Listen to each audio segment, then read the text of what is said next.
The deep web is one of the most amazing things on earth. Not because of how joyful it makes people or anything, but because it is a completely uncensored view of people. You can speak your mind, buy what you want, do anything you want. When on deep web, you can have complete and total freedom. I had always been fascinated by the deep web, and at the time the event in this story occurred, I was in college. Lots of people at my campus had really been getting into accessing the deep web. It was almost like a trend. With so many people getting on it, it seemed perfectly safe for me to give it a try. Now, I had always heard of the deep web horror stories of hacking, stumbling on disgusting sites, and people even somehow finding your address. These stories were mainly what kept me off the deep web, but with most of the people at my college using it on a normal basis, I decided to give it a go. I asked a friend to come over and help me set it up. When my friend arrived, we opened up my laptop and began to set everything up. He told me that we were using Tor, a program that lets you access the deep web. He also asked me if I was planning on doing anything illegal, to which I replied no. He said that since I wasn't, we didn't need to install Tails, which is apparently a software that makes it more secure if you plan on doing illegal things. A little while later, everything was set up. I had my new IP address and my friend gave me a brief rundown of what to do and what not to do. He made it very clear that when I was using the hidden wiki that I kept it on censor mode, so that it will be less likely for me to see something I didn't want to see. After about 2 weeks of using the deep web, I felt like a pro. I had accessed many different sites, spoken with great people, made friends, even bought some weed. I became cocky and was ready to dig deeper into the dark web. I turned off the censor mode on the hidden wiki and began to browse the links. It took a while, mostly because Tor is a bit slow and many of the links just led to dead web pages. Eventually, I stumbled on a site called All the Gore. It was mainly a big chat room with many different topics. I had a fairly strong stomach. I had seen many violent movies and had seen beheadings, scaling, etc. through the normal internet. After looking at a few different chat rooms, I noticed how sick this site really was. The people in these chat rooms were actual killers, bargaining about some of the things they had done. In the chat room, you could also post pictures. One man by the name of Culture045 had the stage in one of the chat rooms. He was explaining in detail how he had broke into someone's house, kidnapped a little girl, and brutally killed her parents by hiding under their bed and then opening their throats.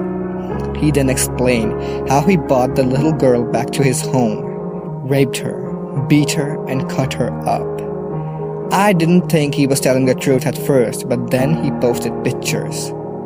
These were the most horrifying pictures I had ever seen.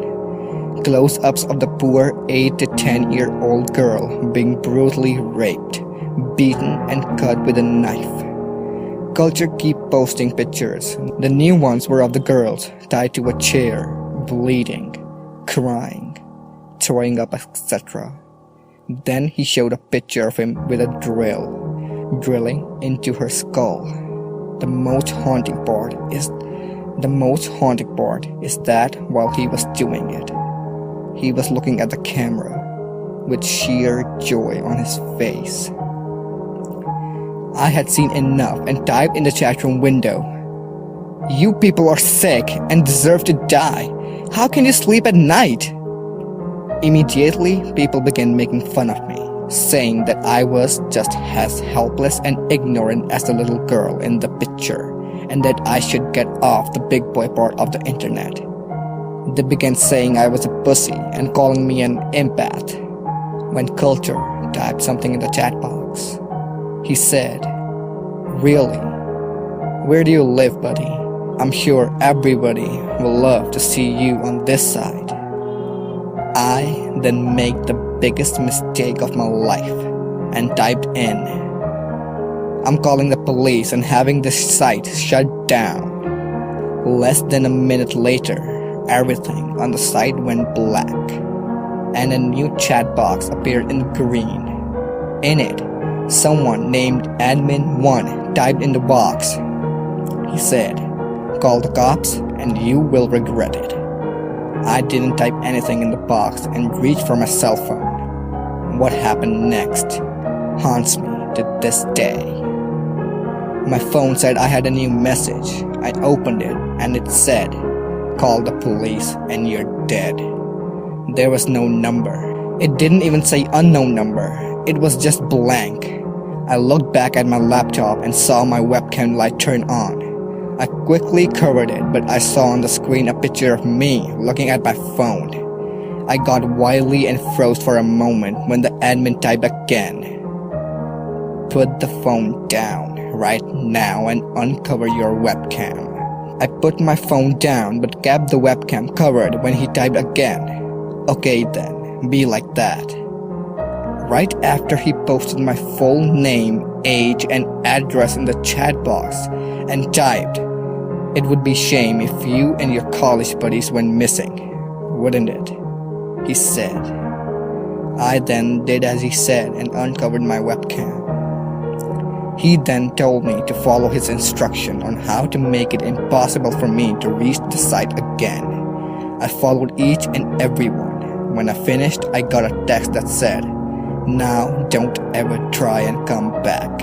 Just like before, it had no number. I still called the police from a friend's phone, but they were never able to find the site. If you ever go on the deep web, don't ever mindlessly explore, especially if you don't have additional software to keep you more secure. I was a stupid college kid, and I just hope nobody makes the same mistakes I did. I'd move to a different home and change all of my information, but still, I get nightmares to this day. Part 2.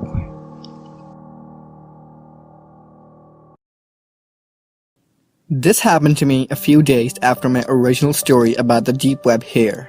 If you haven't seen it yet, please read it so you know what is going on. I was extremely rattled by what had happened. The police tried to track down the website, but since there was no way for them to recover my history, and I had originally found the sick site by just randomly clicking links, it seemed pretty hopeless to find it.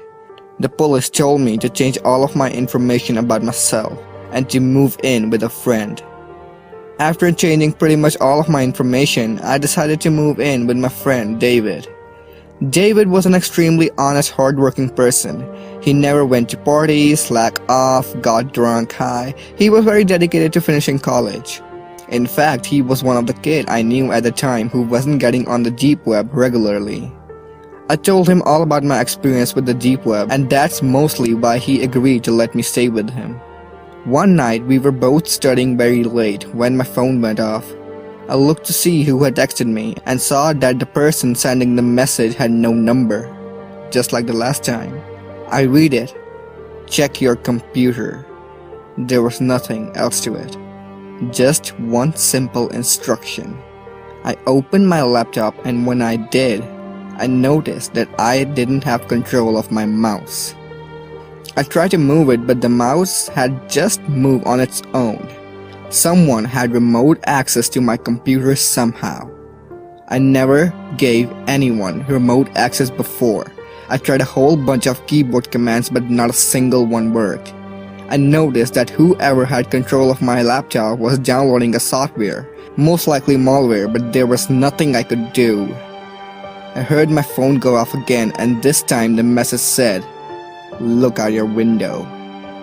I was sitting right by our window.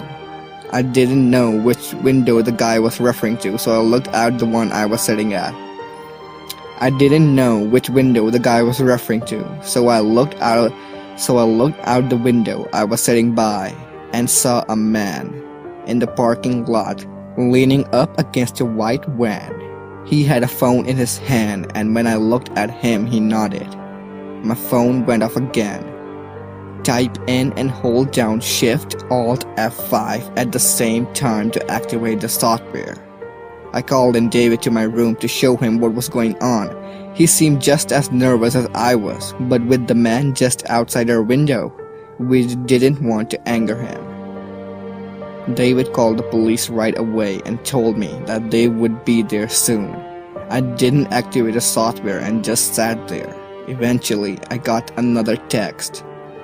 "I'm coming in if you don't do it right now."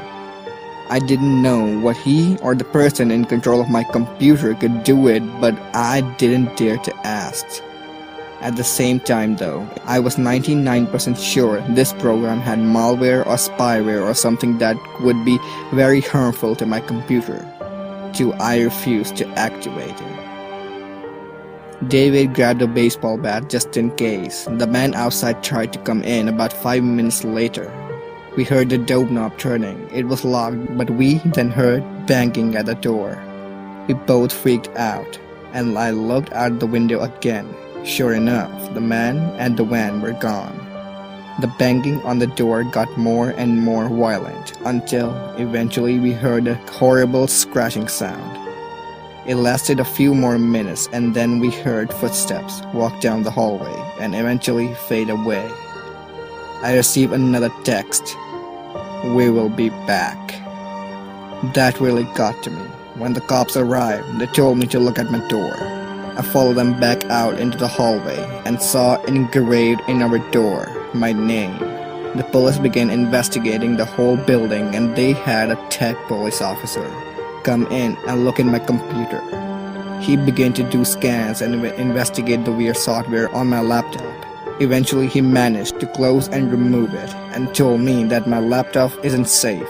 He said the core files of it has been hacked into and corrupted. We did a complete wipe of my laptop and he looked at my phone as well. Just like last time, he couldn't tell where the messages came from and told me that they would be sure to keep some cops nearby in case this ever happened again. The next day, I had just got home from school and was really tired. David wasn't home yet, so I went into my room and fell into the bed. I had just begun to close my eyes when I heard a rattle sound in my closet. I lifted my head up and didn't hear it again, so I went back to sleep. After a few minutes, the closet door swung open. I leapt out of the bed and saw a man with a mask walking over to me. I ran for the door and slammed it behind me. I ran out to the parking lot, started my car, and drove away as fast as I could. By the time police arrived, the man was of course gone. The apartment surprisingly hadn't been wrecked or anything. We didn't even find anything stolen. He didn't seem to do anything at first. This night, 2 police officers were monitoring everyone who came in out of the building in order to catch the man. I opened my laptop and noticed that my wallpaper had changed. It was just a bunch of trees, but it had been changed to a sickening photo of a man with a mask. The same mask that I saw on the man who was in my closet, digging a knife into a baby's eye in what looked like a small cabin. I also noticed that all of my applications and programs were gone, and I saw the same software as last time, right in the middle. I clicked it on and it had already been installed. Just like the last time, it filled the entire screen and what looked like a live stream was going on. I couldn't exit out and the live stream was coming from a boy's house. He looked like 13 or 14 and was at his computer. It didn't take long for me to see that I was watching through his webcam and he had no idea. I saw a small chat box pop up in the top right of the screen, and in it, everyone typed in the box, "Welcome to our live stream. We're glad everyone could be here. Thank you, John, for being here as well." My eyes got very wide. My name was John, and they were waiting until I was watching to start the live stream. As I watched, I saw that the closet door behind the poor boy slowly opened, and a man walked out with the toolbox in one hand. He quietly set the toolbox down and pulled out a duct tape. He went behind the kid and put the tape over his mouth and grabbed him tight. The poor kid's face was of total fear. He tried to scream, but he couldn't because of the tape. They were making a decent amount of noise, so it told me that the kid must have been home alone. Major NSFW, right here, so proceed with caution, please. I tried hard to exit out, but I couldn't. I then saw the man take out the screwdriver and drive it into the kid's chest. Blood began to pour out and the kid made an awful wheezing type noise. I saw tears come from his eyes as this sick man began to drive the screwdriver deeper and deeper and then yank it out. The man then took out a hammer and smashed the kid's hand several times till they were nothing more than a mangled, bloody mess. I tried every command I could to exit out, but nothing was working. I noticed that in the chat box, several people were cheering the man on and requesting for him to do different things to the boy. The man then took out a handlehead, electric saw, pressed it against the boy's face and turned it on. The boy screamed with pain as the saw went up into his eyes, causing blood to go everywhere and get on the camera a little as well. I started to get tears in my eyes as I couldn't stop it. Then the man took the screwdriver, gouged out the kid's eyes, and took out a large knife. He proceeded to slit the boy's throat and tossed him on the ground. I was sick. I threw up all over the floor, and when I looked back, I saw in the chat box people typing in horrible things like "fap, fap, fap" or "oh my god, that was wonderful. Thanks so much for doing this," etc. in the box. I saw someone named Culture045 typed into the box. "Thanks for watching, John." After that, the program closed on its own and I was left with the sickening wallpaper. I was sweating, breathing heavily, and feeling sick. Throughout the entire thing, I didn't realize that my phone had gone off several times, and the most hateful, mean messages were coming from my friends and my family. I asked my mom what was wrong and she texted back, "You sent that sick, disturbing live stream to everyone. I can't believe who you are. The police have been called." I felt even more sick than before. Those monsters had sent that live stream to all my friends somehow and made it come from me. They had pretty much ruined my life with a couple of minutes. When the police arrived, I told them everything that had happened, and quickly they managed to explain to all of my friends and family what had happened. They really cracked down on finding these people, and 4 months later, 4 men had been arrested. One was Culture045, the other was Admin1, and the 2 other were working with them. The site was found and shut down as well, and I got a new laptop and phone. I could say some horror cliche here and say something like I kept getting texts or keep hearing weird things ever since, but none of that happened. They were arrested and I never heard anything further. It's good to know that those men are in jail or perhaps even dead. But what scares me is all the people watching the live stream who were there for pleasure are still out there, and that there's probably thousands of other Culture045s out there all over the world.